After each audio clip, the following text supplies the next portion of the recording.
Hello, welcome. Today we're going to take you through filling out a customer layout form in your web browser. You'll see the link we've got here. We click make a copy, then it's going to open you into your own copy. The first thing we'd recommend doing is just changing and popping your name up the top here. So once you share it back to us, we're going to know who it's from.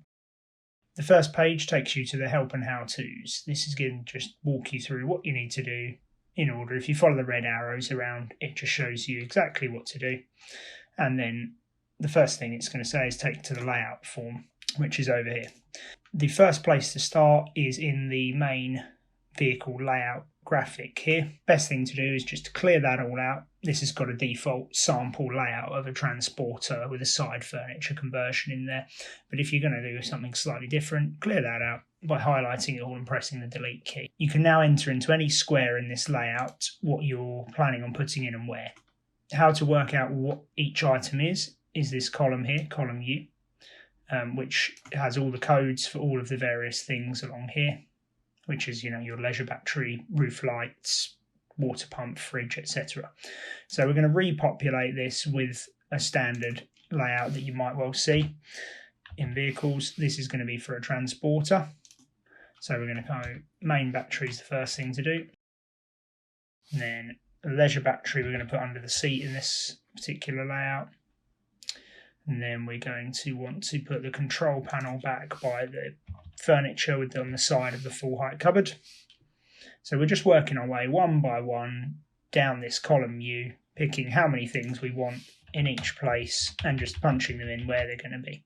When we come to make your wiring kit, this is going to be what we're going to use to determine how long each of your wires will need to be. So if you put them in roughly the right place, they don't have to be super precise. We are going to allow a little bit of flexibility as we go through.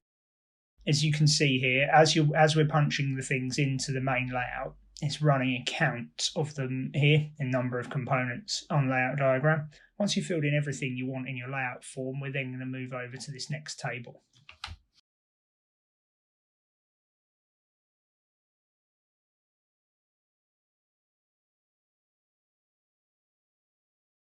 Right, now we've filled out everything in this layout table here, we move over and basically we just need to pick the specifications of each of the components. So some of the items here have a drop-down menu in them to allow you to pick from the various options we've got, which is going to be the type of battery, the finish on your control panel, and then we also have whether you'd like us to supply you with the component or whether you just want us to give you a wire so you can attach your own component to the end of the loom.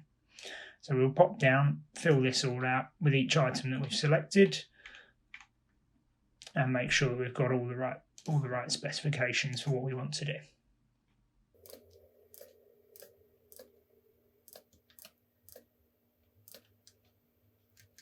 Okay, then when we reach the bottom of the table, we've got a few options here of a few different things to select, whether you need a gas bonding kit, the carbon offset, stickers for your installation, or a low voltage battery protector.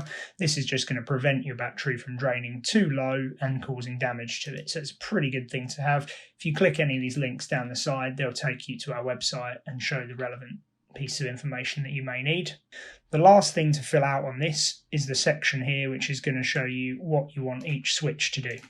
Now we've entered a few things onto the layout form, such as lights, water pump, etc. They're going to come in and you just select in these drop down menus anything you might want to have on that switch. It will show you all the things that you have currently in the layout above, and if you select anything on two switches it will highlight them in red just so that you can show that we can't.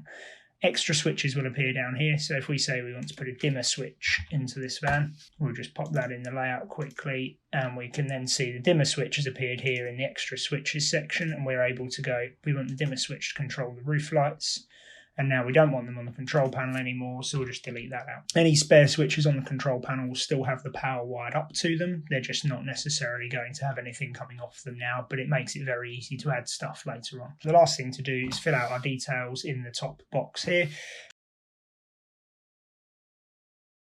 It does have the smart alternator fitted to it because it's a Euro 6 vehicle. If you're unsure about this, whether you've got one or not, click on this little link here and that takes you to a test on our website, which you can run through. Once you've filled everything out here, there's some useful information and notes if you get stuck anywhere along the way, knowing what each component is, a few sample layouts to help you with a bit of inspiration. This box right at the very bottom here just gives you a brief recommendation of the kind of things that we think that you might need for your conversion. So it's going to show you what kind of split charger you need, approximation of the size fuse box, switch panel, what additional items you want to add. And the same with the mains, and obviously if you're adding solar and inverters, it's also going to pick up on those. At this point, if you're all done and happy with all your specifications, you just go up here and click Share. You're going to click Change to anyone with the link. You're also going to click Editor, just in case we need to make any tweaks or provide any recommendations on your layouts. Then if you click Copy Link, it will allow you to email us the link. A member of the team will then put together a quotation for you based on this layout and email it back to you, and we can go from there. Thank you ever so much for your time today. It's greatly appreciated. If you've got any questions on this or any other parts of the process, please do let us know. We'll be more than happy to help.